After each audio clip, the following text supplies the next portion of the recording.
आज देखिए periodic table के बारे में पढ़ने वाले हैं। इससे पहले आपको परमाणु संख्या क्या है, परमाणु भार क्या है, उसके बारे में पढ़ा दिए हैं और उससे भी पहले तत्व यौगिक और मिश्रण के बारे में पूरा कंप्लीट बताया है। अगर आप तत्व यौगिक नहीं समझे हैं तो थोड़ा सा कठिनाई होगी, फिर भी हम शॉर्ट में यहाँ पे तत्व यौगिक और मिश्रण को बता देंगे। फिलहाल हम पढ़ते हैं कि आवर्त सारणी क्या है, आवर्त सारणी क्यों बनाया गया, इसको हम देखते हैं। देखिए आवर्त सारणी का बनाने के पीछे कारण क्या था और आवर्त सारणी में सबसे पहले किसका योगदान था। डोबरेनर का सिद्धांत क्या है, न्यूलैंडर्स का सिद्धांत क्या है, मोसले का सिद्धांत क्या है और मेंडलीफ का सिद्धांत क्या है। अभी जो हम पीरियोडिक टेबल पढ़ रहे हैं वो किसका सिद्धांत पर आधारित है। अभी जो पीरियोडिक टेबल पढ़ रहे हैं वो परमाणु संख्या है या परमाणु भार का है। इससे पहले जो बनाया गया है वो पीरियोडिक टेबल या परमाणु संख्या है या परमाणु भार का है, वो पूरी तरह से कंप्लीट जानेंगे। ये एक वीडियो आप देखेंगे, दूसरी वीडियो देखने की जरूरत ही नहीं पड़ेगी, इसमें पूरी तरह से कंप्लीट बता दिया गया है। देखिए हम पीरियोडिक टेबल की बात करते हैं तो आवर्त, इसका हिंदी होता है आवर्त सारणी। मतलब कहता है कि तत्वों को एक सजावट, तत्वों को एक निश्चित क्रम में सजाने की प्रक्रिया आवर्त सारणी कहलाता है।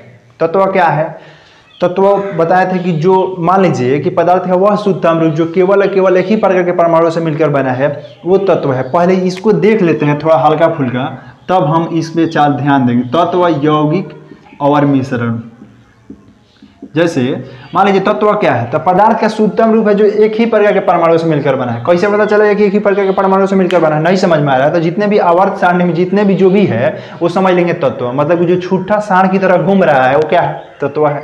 जैसे मान लीजिए hydrogen, lithium, sodium, potassium, rubidium, caesium, francium, कुछ भी होगा ये सब क्या है, ये तत्व है। जैसा ही यह अभिक्रिया कर लेगा किसी से, जैसे मान लीजिए यहाँ पे ऑक्सीजन या हाइड्रोजन है और ये H2O, जैसे ये अभिक्रिया करेगा यह यौगिक कहलाएगा। मतलब छूटा अकेले है तो तत्व, जुड़ गया तो यौगिक। नहीं समझ में आ रहा है, जैसे कहेगा कि 100 ग्राम पानी 1 ग्राम चीनी या 200 ml पानी 2 ग्राम चीनी, तो इस तरह की अभिक्रिया को मिश्रण कहते हैं। 100 ml पानी और 2 ml चीनी, जो भी होगा ऐसे प्रक्रिया को हम मिश्रण कहेंगे। माने छूटा घूमेगा ऐसे तो तत्व, यही एक दूसरे से अभिक्रिया कर लेगा यौगिक। जैसे H2SO4 क्या है, यौगिक है। अगर ऐसे कहे कि एल्युमिनियम क्या है तो सिर्फ तत्व है। समझ में आया। अब देखिए अब ये समझ में आ गया होगा तो हम आवर्त सारणी पर चलते हैं। देखिए आवर्त सारणी है किसे कहेंगे, तो यहाँ पे देखिए द अरेंजमेंट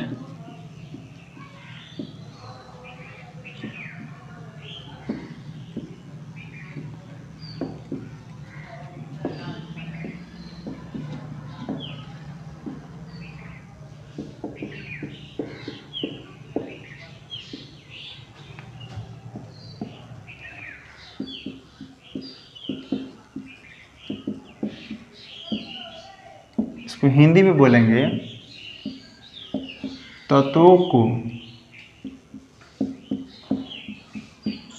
एक निश्चित क्रम में, तत्वों को एक सारणी में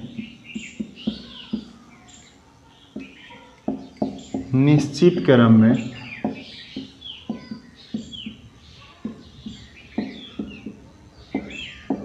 व्यवस्थित करने की प्रक्रिया आवर्त सारणी कहलाता है।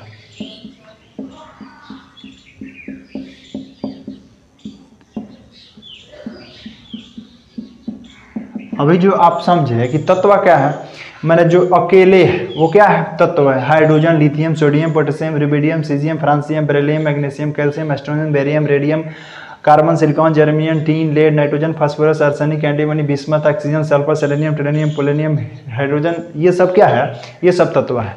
तो जितना भी तत्व है उसको एक ग्रुप की तरह सजा देंगे, माने सजा देने की प्रक्रिया क्या कहलाएगा, आवर्त सारणी। जैसे कि मान लीजिए एक घर है, ठीक है, और एक घर है, ये पूरी तरह से एक घर है और हम इस घर में यहाँ से कमरा बना दिए कि यहाँ से ये कमरा हो जाएगा, यहाँ से ये कमरा हो जाएगा, इसका यहाँ से घर जाने का रास्ता होगा यहाँ से। तो ये एक घर है, माने ये पूरा तरह से एक आवर्त सारणी है। और यहाँ में जो हम यहाँ पे जो लोग रहते हैं, जो पुरुष रहता है चाहे महिला रहता है, वो तत्व कहलाएगा। आई जो घुसने की प्रक्रिया इसमें ये ग्रुप कहलाएगा। ये सभी क्या कहलाएंगे? आवर्त सारणी। एक एग्जाम्पल के तौर पर हम आपको बता रहे हैं।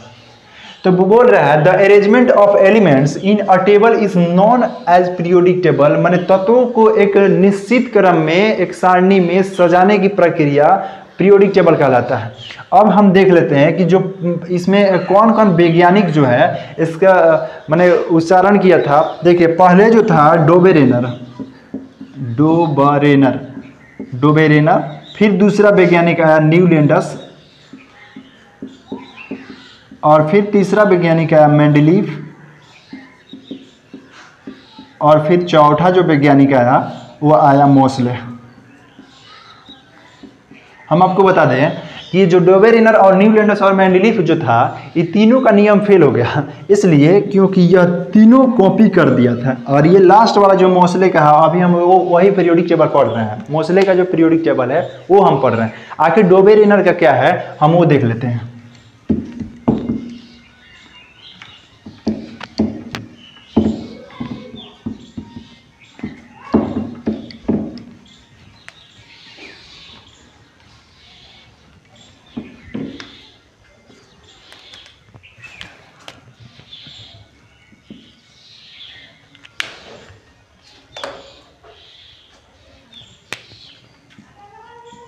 डोबेरेनर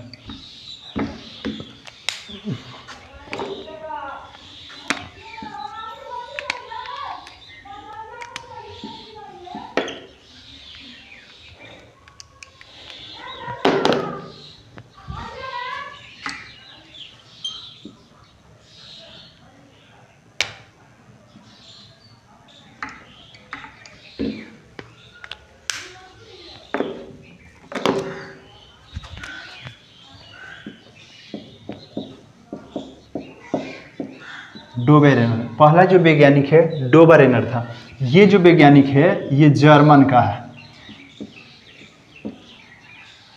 डोबेरेनर ने क्या बोला था कि देखिए ये आवर्त सारणी में सबसे पहला बार प्रयास किया था, इसलिए हालांकि ये कहे कि डोबेरेनर ने ही आवर्त सारणी की शुरुआत की थी। भले ही the father of periodic table Mendeleev को बोला जाता है, लेकिन शुरुआत इसी ने किया था, डोबेरेनर ने कहा था। डोबेरेनर बोला था कि देखिए ये बोला था कि एक तो ये जर्मन वैज्ञानिक था, और इसमें जो कुल ज्ञात तत्व थे, कुल ज्ञात तत्व टोटल नॉन एलिमेंट तत्व जो थे उस समय 21 थे। मैंने 21 को तत्वों का खोज हो गया था और उसी में से आपको सजाना था। तो यह क्या किया कि तत्वों का पहली बार वर्गीकरण किया, तत्वों का पहली बार वर्गीकरण।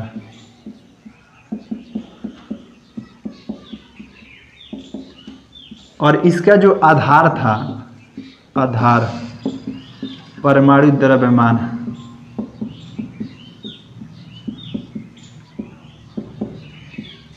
और यह लास्ट में इसका भी नियम फेल हो गया। अब समझते हैं कि कौन सा यह नियम दिया था डोबेरेनर ने। डोबेरेनर का त्रिक नियम ये था, डोबेरेनर का त्रिक सिद्धांत, तिर्यक नियम।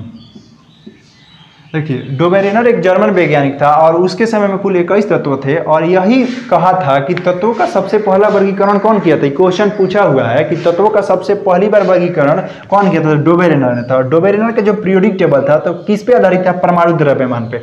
अब डोबेरेनर का देखते हैं कि क्या ये नियम क्या दिया था या इसका सिद्धांत क्या था। देखिए ये बोला था, डोबेरेनर बोला था कि यदि हम तत्वों को परमाणु द्रव्यमान के अनुसार सजाया जाए, बोले थे परमाणु द्रव्यमान, बोले थे क्या कि परमाणुओं में और परमाणु के नाभिक में न्यूट्रॉन और प्रोटॉनों का योग को क्या कहते हैं, परमाणु द्रव्यमान। और परमाणु संख्या किसको कहते हैं, परमाणु के चारों ओर जो अंदर इलेक्ट्रॉन प्रोटॉन चक्कर लगाता है, प्रोटॉनों की संख्या को परमाणु संख्या बोलते हैं। यहाँ पे हम परमाणु द्रव्यमान की बोलते हैं। तो यहाँ पीरियोडिक टेबल में सिद्धांत बोला था डोबेरेनर ने, अपना डोबेरेनर सिद्धांत दिया था, बोला था कि यदि तत्वों को उनके परमाणु द्रव्यमान के अनुसार सजा दिया जाए तो उनका पहले तत्व का परमाणु द्रव्यमान तथा तीसरे तत्व का परमाणु द्रव्यमान का जो औसत होगा वो दूसरे तत्व का परमाणु द्रव्यमान के बराबर होगा। बोला था कि ये पहला तत्व हो गया और तीसरे तत्व का होगा, और इसका परमाणु द्रव्यमान से 2 से भाग देंगे तो दूसरे तत्व का परमाणु द्रव्यमान निकल जाएगा।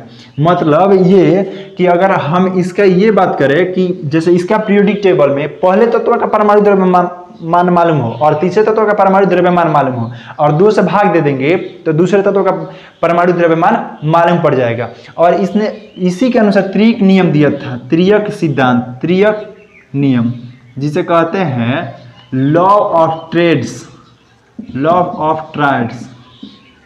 और ये कौन कौन था देखिए, इसके अनुसार डोबेरेनर के अनुसार इसमें देखिए कौन कौन था, लिथियम, सोडियम, पोटेशियम, फिर था कैल्शियम, स्ट्रोंशियम, बेरियम, और इधर था फिर क्लोरीन, ब्रोमीन, आयोडीन, फिर था सल्फर, सेलेनियम, टेलेनियम, फिर था नाइट्रोजन, फास्फोरस, आर्सेनिक। ये जो 3 ग्रुप का ट्रेड था, ये जो 3 ग्रुप का ट्रेड था,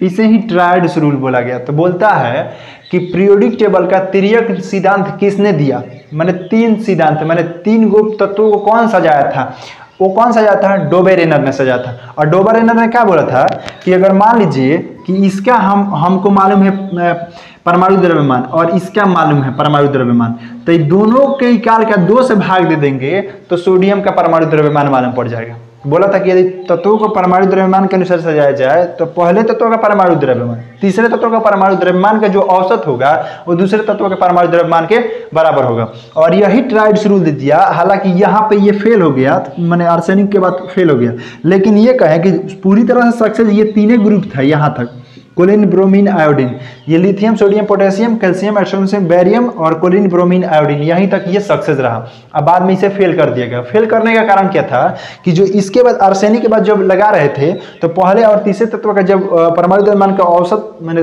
भाग कर रहे थे तो दूसरे तत्व का परमाणु द्रव्यमान आ ही नहीं रहा था। इसका मतलब कि परमाणु द्रव्यमान ही फेल हो गया। इसका ये था कि डोबेरेनर के जो आधार था परमाणु द्रव्यमान, ये वाला परमाणु द्रव्यमान ये फेल कर गया। और फेल करने का कारण यही रहा, ये पूरी तरह से फेल हो गया कि अगर ये परमाणु संख्या पर ट्राई किया होता तो बढ़ जाता। एक और भी कारण रहा क्योंकि इसके समय कुल 21 तत्व थे और यहाँ पर देखिए 3, 6, 9, 12, 15 तत्वों को ही सजाया और आगे भी फेल हो गया, 15 के बाद आगे फेल हो गया। तो इसलिए 21 तत्वों को भी खुद नहीं सजा पाया, तो कहाँ से लागू होगा, तो इसलिए डोबेरेनर का पूरी तरह से फेल कर गया। और ये घटना 1817 से लेकर 1829 के बीच की है। या 1817 में पहली बार इफेक्ट लगाया था कौन, डोबेरेनर। पूरी मिला के ये बात का है कि डोबेरेनर एक जर्मन वैज्ञानिक था। इसके समय में कुल 21 तत्व थे। इसी ने तत्वों का सबसे पहला वर्गीकरण किया था, देख लीजिए। और इसका आधार क्या था, परमाणु द्रव्यमान, मैंने द्रव्यमान के अनुसार सजाया था, ठीक। फिर क्या था, डोबेरेनर ट्राइड रूल दिया, वही lithium, sodium, potassium, calcium, strontium, barium, chlorine, bromine, iodine, sulphur, selenium, tellurium, nitrogen, phosphorus, arsenic, ये पूरी तरह से हो गया। और इसका सिद्धांत ये था कि पहले यदि तत्वों को परमाणु द्रव्यमान के अनुसार सजाया जाए तो पहले तत्व का परमाणु द्रव्यमान तीसरे तत्व के परमाणु द्रव्यमान का जो औसत होगा वो दूसरे तत्व के परमाणु द्रव्यमान के बराबर होगा। ये हालांकि यहाँ से नहीं लागू होता था, इसलिए इसे पूरी तरह से फेल कर दिया गया। अब क्या हुआ कि हम इसके बाद एक आया, इसके बाद वैज्ञानिक न्यूलैंडर्स ने आया और इसका ही कॉपी कर लिया। इसलिए हम आपको अगले वीडियो में हम आपको पूरी कंप्लीट बताएंगे